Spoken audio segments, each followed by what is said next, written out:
বন্ধুসকল, আজিৰ ভিডিঅ'টোৰ জৰিয়তে অসমৰ মাননীয় মুখ্যমন্ত্ৰী মহোদয়ে ৰাজ্যবাসীৰ বাবে আগবঢ়োৱা এক বিশেষ খবৰ এইটো ভিডিঅ'ৰ জৰিয়তে জনাবলৈ চেষ্টা কৰিম।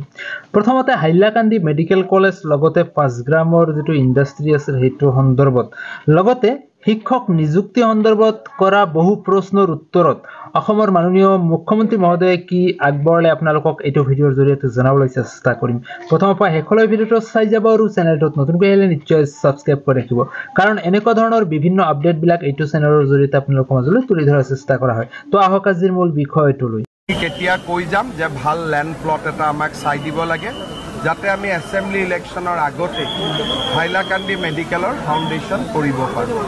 তাৰ উপৰিও হাইলাকান্দি ডিষ্ট্ৰিক্ট লাইব্ৰেৰী অডিটৰিয়ামটো কমপ্লিটলি ভাঙি এটা নতুন এয়াৰ কণ্ডিশ্যন অডিটৰিয়াম বনাবৰ কাৰণে মই 20 কোটি টকা আজি এনাউন্স কৰিছোঁ।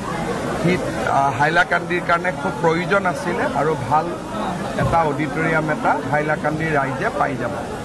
তাৰ উপৰিও আমাৰ হাইলাকান্দি চাৰ্কিট হাউচটো নতুনকৈ বনোৱাৰ কাৰণে চেংচন হৈছে। উইদিন 10 days আমাৰ কাম আৰম্ভ হৈ যাব। গতিকে যিখিনি আমি ইলেকশ্যনৰ সময়ত হাইলাকান্দিৰ ডেভেলপমেণ্টৰ কাৰণে কৈছিলোঁ, মই আজি আহিছোঁ গোটেইখিনি আৰু এবাৰ ৰিভিউ কৰিম আৰু যি ধৰণে কথা দিছিলোঁ সেই ধৰণে যাতে আমি কাম কৰিব পাৰোঁ তাৰ কাৰণে আমি চেষ্টা কৰিম।